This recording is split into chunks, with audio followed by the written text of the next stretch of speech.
For those of you that don't know, the James Webb Space Telescope is going to be the successor to the Hubble Space Telescope.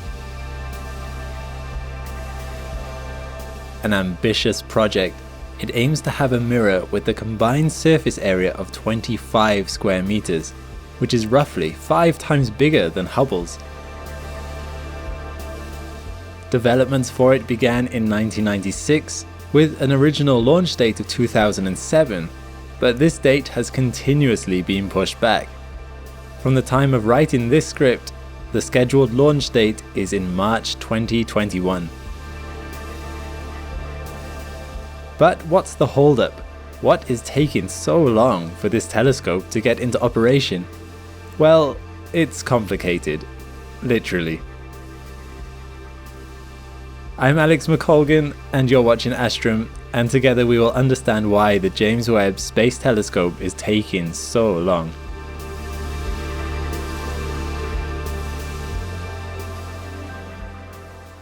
First of all, let's have a quick overview to this magnificent piece of engineering. The telescope features 18 hexagonal segments made of gold-plated beryllium. They combine to make a 6.5 meter mirror, the biggest that has ever been in space by a long shot.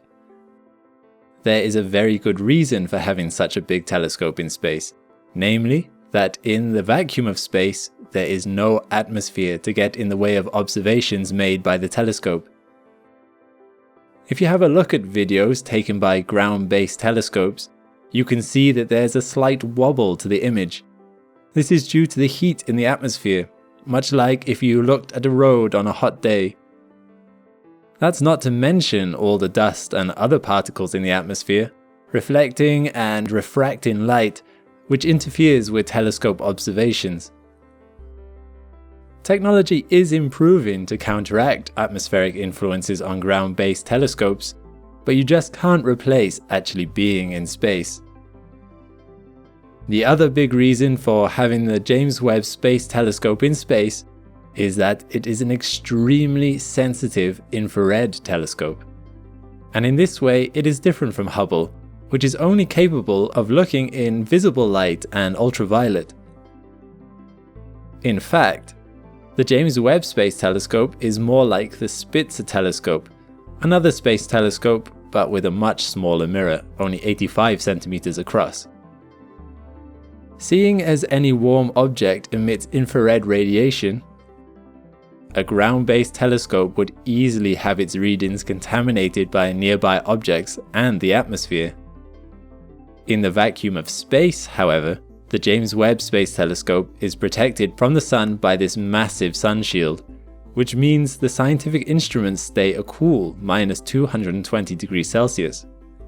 Such a big infrared telescope will mean we can look back in time billions of years to just a few 100 million years after the Big Bang. This will give us an insight into the formation of the universe like never before.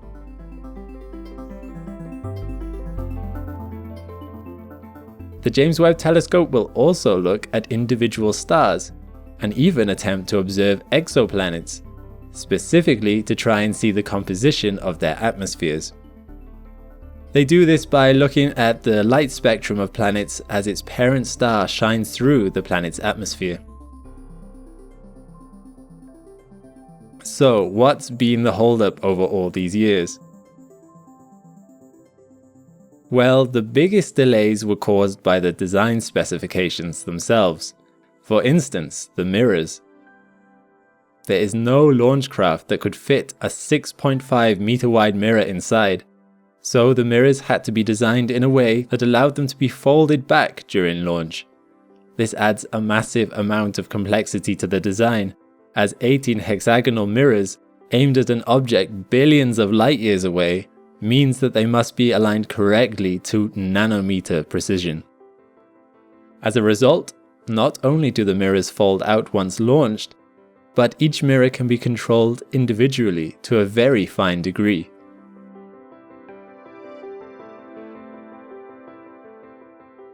The other design challenge with the mirror would have been the weight of it.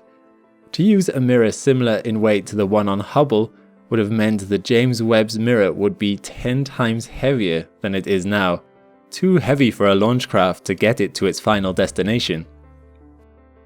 So engineers used a groundbreaking design, a beryllium mirror that is light but also strong, and plated with gold for the reflective surface. Incredibly, with this design, each mirror segment only weighs 20 kilograms. You might wonder then, why don't they always use beryllium? Well, it is actually a very difficult metal to polish, and designers needed this mirror to be smooth to within nanometers. This adds a layer of difficulty to the building process. Beryllium also isn't ideal for reflecting infrared light, but gold is. You may look at these mirrors and think, oh wow, how much gold is on them? Well, actually, not much gold at all, less than 3 grams in total. How did they get such a fine layer of gold on these mirrors? Well, the technique they used is pretty ingenious. The mirror is inserted into a vacuum chamber, and some gold is vaporized into the chamber. The gold in this vapor form fills the chamber and condenses on all the surfaces, including the mirror itself.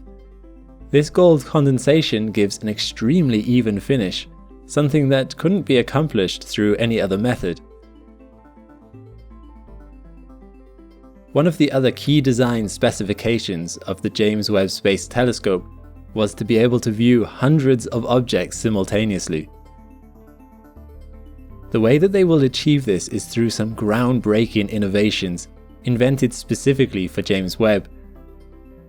But this technology will go on to benefit many other sectors like biotechnology, medicine, and communication.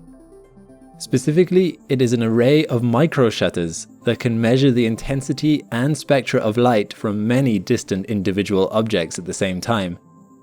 While spectroscopic technology isn't new, the ability to see up to 100 objects at the same time is. This is an example of the data it will collect. Each band is an individual shutter's spectroscopy reading. Each shutter is also amazing in that it is only the width of a few human hairs. More bespoke devices that had to be designed specifically for this telescope were the infrared camera sensors. These are state-of-the-art, the biggest and most sensitive infrared detectors to ever be made. There will be 3 different detectors, each for different wavelengths in the infrared. They are very advanced in that they don't just take one sample per pixel, but several, meaning they can reduce noise and sense if a cosmic ray hit the pixel and can cancel it out. Another design issue they had to deal with was excess heat. As I mentioned, infrared telescopes are extremely sensitive to heat, even heat generated by the telescope itself. There is a radiator designed into this side to enable the telescope to radiate any heat it generates itself, as the instruments need to be cold, minus 220 degrees Celsius cold. One of the instruments aboard the James Webb Telescope, MIRI, requires even colder temperatures. It can only operate at 7 Kelvin, or minus 266 degrees Celsius. This means it needs its own cryo cooler, which is basically a pipe filled with cold helium that flows by the instrument from a pump at the bottom of the spacecraft. Pumps are an issue though because they vibrate, so a super low vibration pump had to be developed. The biggest heat source in our solar system though is the Sun, and to counteract this, engineers designed the Sun shield membrane. There are 5 layers in all, each thinner than the width of a human hair, to keep the mirrors cool and protected from solar rays. This membrane means that while the side facing the Sun can almost reach 100 degrees Celsius, the instruments on the other side remain at around minus 220 degrees Celsius. Again, due to launch limitations, the membrane will start out folded away, and when it reaches space, it will begin to pull the membrane delicately out over the course of several days until it is fully stretched out. The membrane is in fact one of the reasons for the most recent delay to the telescope. During the testing of this deployment process, one of the membranes tore. meaning they had to replace it and look into the design to make sure this didn't happen in the actual launch. Because this is the big thing with the James Webb Space Telescope. If something goes wrong, there is no way to fix it once it's in space. So they have to ensure that they do everything within their power to get it right the first time. And with such a complicated design, there is so much that could go wrong. Just look at this launch process for it to get to its final orbital location, which by the way is the L2 Lagrange point behind the Earth and beyond the orbit of the Moon.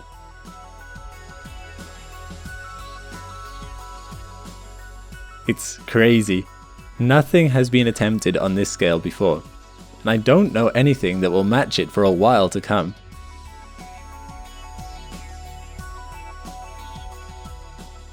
The James Webb Space Telescope is actually built now.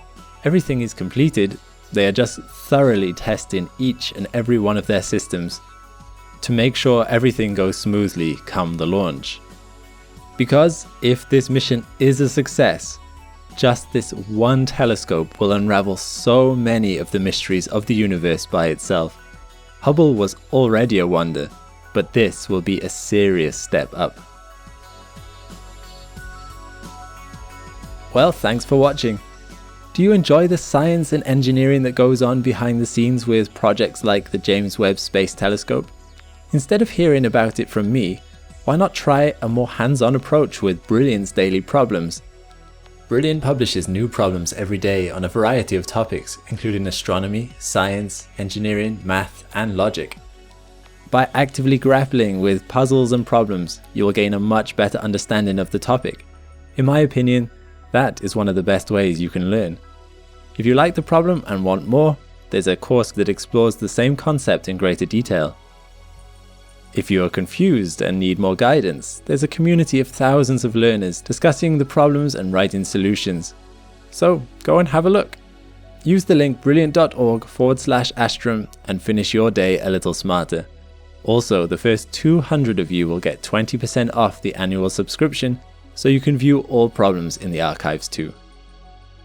A big thank you again to my subscribers and patrons who support the channel to make videos like these possible. I love making these videos. If you want to support too, my Patreon link is just here. Sharing and liking really helps as well. All the best, and I'll see you next time.